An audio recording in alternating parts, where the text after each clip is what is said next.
Fine. Hello, everyone. My name is Zach, and we're going to be doing the making of the rounds with Jojo Bizarre Adventure Part 4 Diamonds Are Unbreakable or Diamonds Are Not Crash. And today I am with my co hosts, Webwave.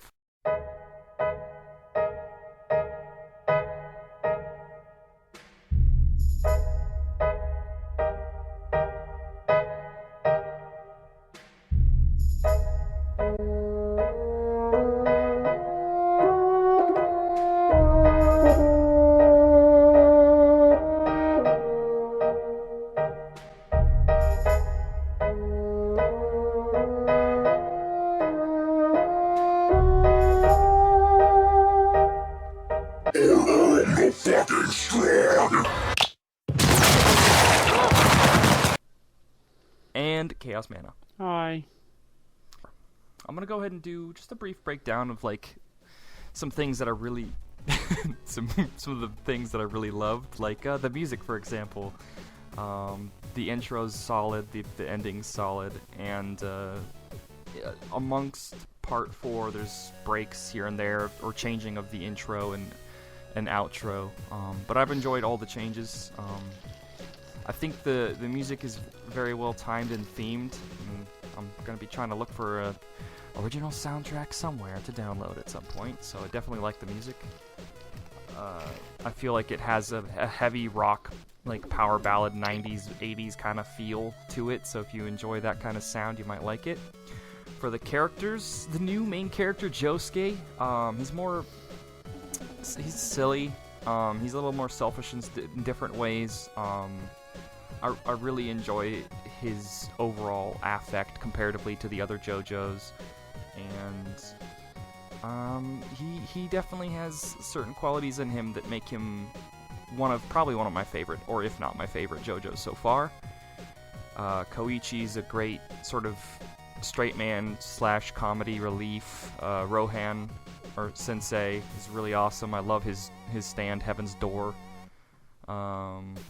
Then you get to see a reappearance of Star Platinum, and that's always fucking cool because Jotaro is a pretty stand-up dude, but he's a very no bullshit badass kind of dude. Okaza, I believe is his name. He has the hand. Okiyasu, okay, Okiyasu, yeah. Okiyasu is really cool. His stand's also kind of interesting. Overall, all the stands in Part 4 have been really phenomenal. They really just up the level of what a stand could be and is, you know? So that's really cool. The plot, at first, is just sort of, I want to say, establishing the city of Moria, or the town.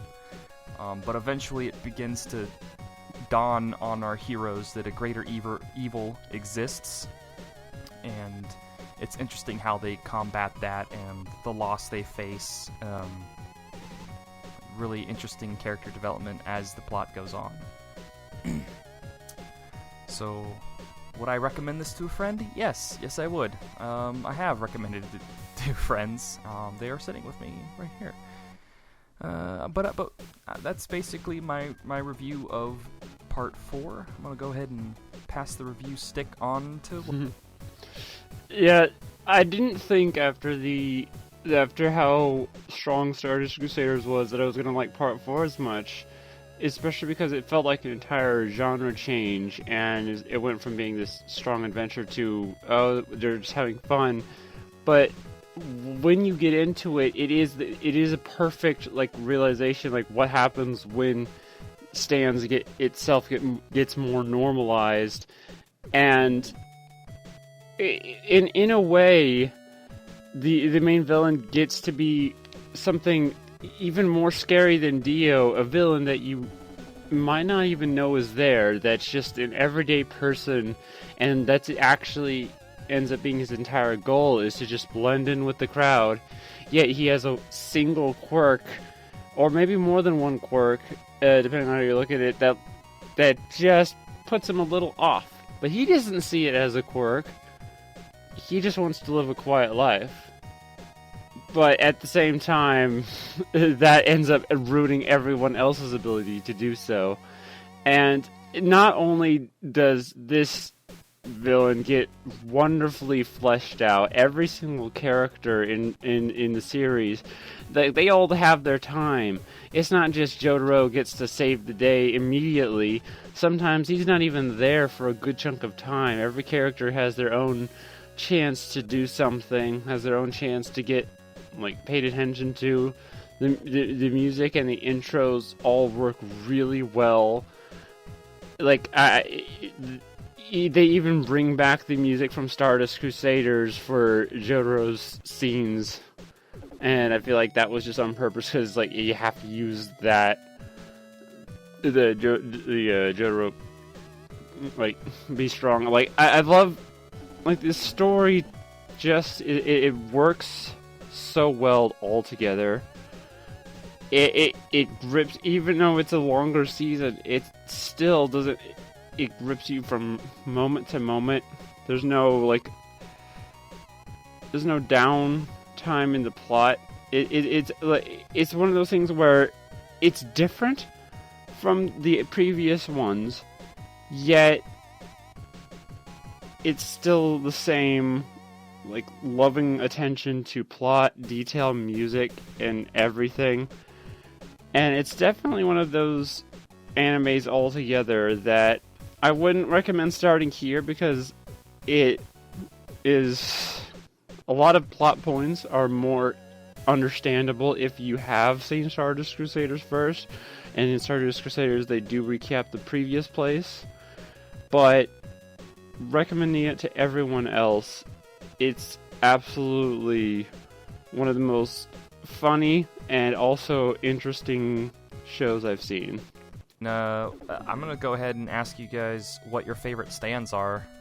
Yeah, I love the introduction of Bites the Dust, how he didn't even plan for that to happen, and then it could have become, especially because at the end when everyone that was on the crew exploded at once, it could have become the way to allow Kira to never get caught again. Because it would take someone like Jotaro or Josuke to even be able to combat his bomb bubbles at that point. Bad Company is amazing.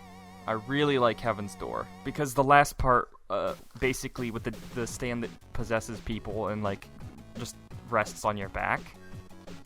That moment where Rohan turns around, or not, he doesn't even really turn around, just fucking uses Heaven's Door to open that stand up and is just to make sure, go to hell. That was such a badass moment. Yeah, Heaven's Door has got a lot of really cool utility to him. So does Reverb. I love Reverb Volume 3, yeah. Oh man, but yeah, I think I would put Bad Company at the number 2 slot, Reverb at 3. Oh, the hand's really cool. And then Heaven's Door is number 1 for me. It all started from him really, really liking Mona Lisa, though. He also just was very, very clever and smart throughout the whole thing. Jotaro's moving so fast, it's like he can stop time. I think it's Kira just had the predatorial instincts, because he's been a hunter for so long.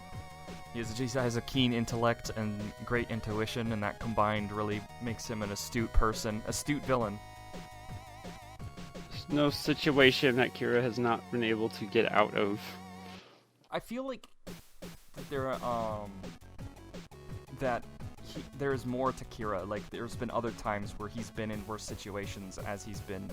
I like his mindset at the end was so powerful that from his perspective, his superpower that he tried to use worked so hard that he completely erased his hand getting melted to the ground and Jotaro being able to punch him.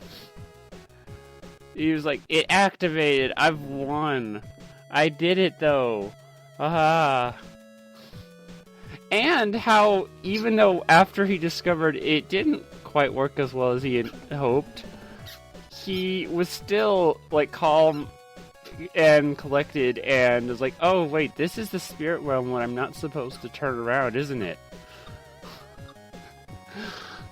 I would like to see a prequel of just Kira growing up, because he said this wasn't his last town. Like, he's had to leave and run away, and like basically live a whole nother life in a completely different city and location. So it'd be kind of interesting to maybe see him in that environment. I'm not sure how well the spin-off series would do, just Kira, you know, but I think one of the funniest episodes to me was just the part where he's getting nearly defeated, series villain killed by cat stand that's shooting air at him.